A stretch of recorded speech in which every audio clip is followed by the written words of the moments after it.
What is going on, guys? Welcome back to another video. In today's video, I'm going to show you how to use LHpitals Rule for finding limits of indeterminate forms. So what even is this rule?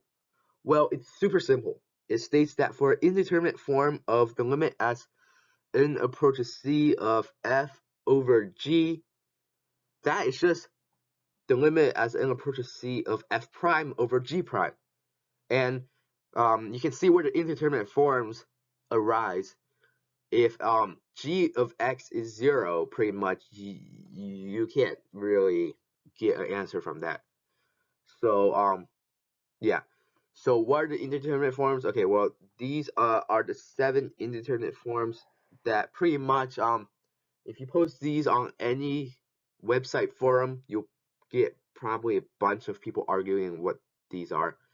So that's why they're indeterminate. We cannot determine them. And yeah, so that's where LHpitals rule comes in, because we can use this rule to find the limits of otherwise pretty much impossible functions. So the rule can be applied as many times as possible to get the answer.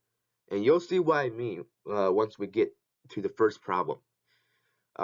Obviously, it's not necessary if the limit isn't in indeterminate form, because you can just use regular limit techniques to solve the normal limit. It's just useful if you have an indeterminate form. Okay, what is this going on here? So you can see as x approaches 0, the denominator will be 0 because 0 squared. So we need LHpitals rule for this. So let us rearrange the top function first, because I want you guys to see what the top function is doing. So that is plus 1, because radicals, fractional exponents, alright, minus 1 minus, and that is just 1/2 times x.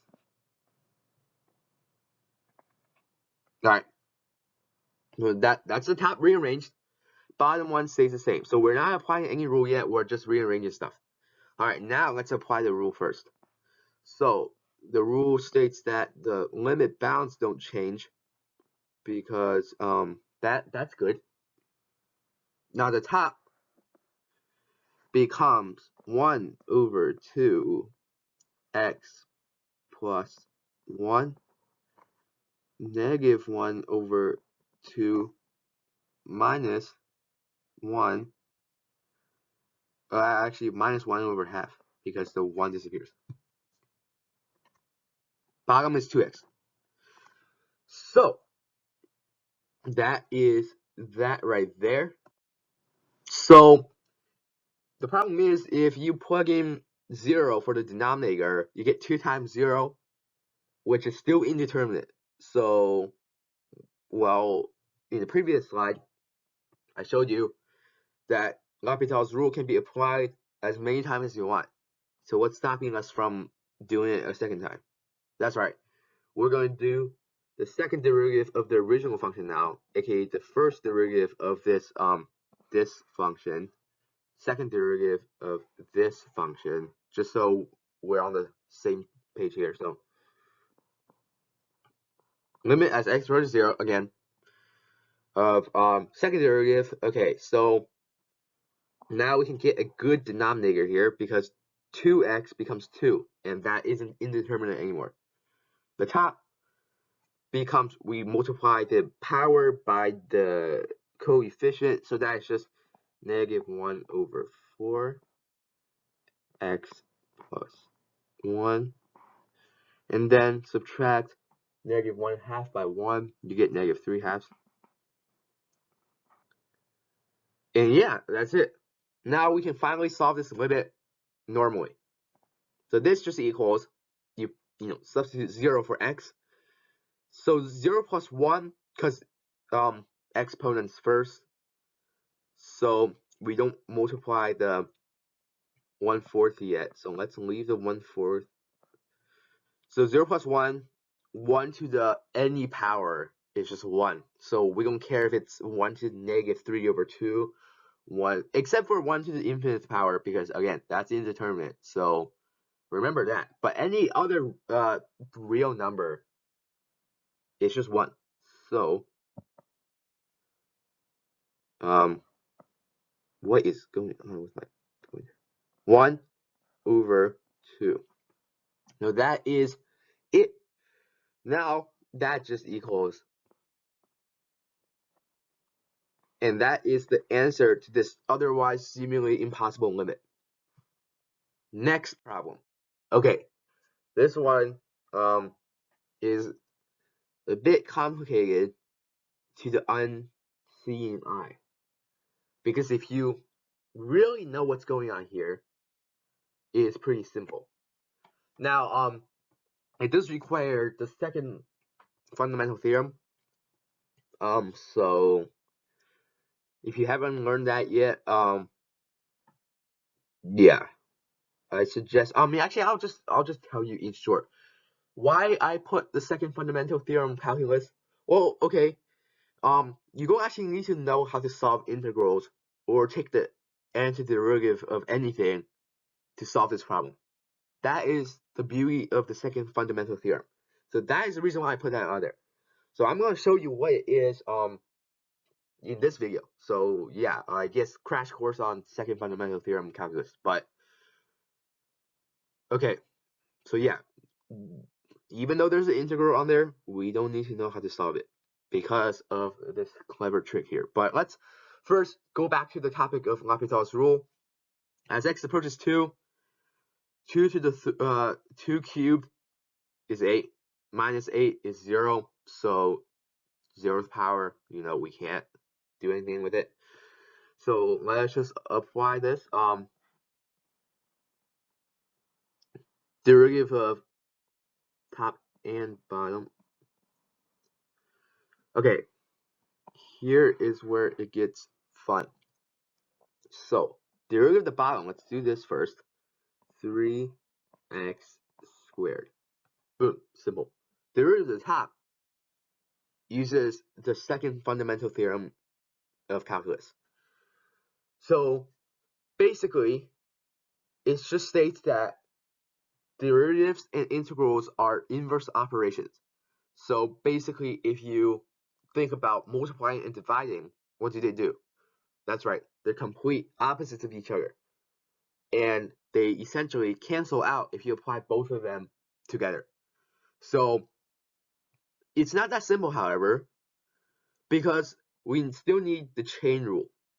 And that is why we need to basically rearrange the top a little bit. So here's where the formula applies it. So if we're taking the derivative of the top function here, we basically take the derivative of the upper bound only. That's why the lower bound is negative 54, because it could be whatever number for all I care. I just need the top bound, which is the square root of x, or x to the 1/2. So derivative of the top function. Again, we're doing this because chain rule. All right, now we don't even need to take the integral of the inner function. We don't even need to take the derivative of the inner function either, because they cancel out. So that just leaves us with the inner function by itself. Think about inverse functions. If we do f, right, that's just equal to x. Same thing going on in here. So the derivative of this inner e to the x cosine x, well, that's just e to the x cosine x. However, keep in mind, okay, this is supposed to be a t, not a x here. I don't know why I put x. The reason why it isn't x, because we can't differentiate, we can't integrate with respect to x. We have to integrate with respect to t. So e to the t, okay, t doesn't matter. T is just a dummy variable. We don't care about t. But what we do care about is t in this instance is the square root of x. So we must make sure when we're actually multiplying this, we need to substitute every t value for the square root of x. Cosine square root of x. So yeah, that is the second fundamental theorem in a nutshell. If you didn't get what that is, I'll probably make another video on it. But the reason why I put it in here is because you don't really need to integrate the function. This is pretty much it. That's the answer. So well, okay, yeah, didn't know why I put x there, but this is t, t, and t because x can't be integrated with respect to the limit. So that's t, or it could be whatever you want. It could be a, b, c, d, but just not x. Okay. So yeah, my bad. All right. Now let's solve the top one and the bottom one. This is x over 2. Okay, derivative of 1/2 x. 1/2 x to the negative 1/2. Yeah. And then e to the square root of x cosine x over 3x squared.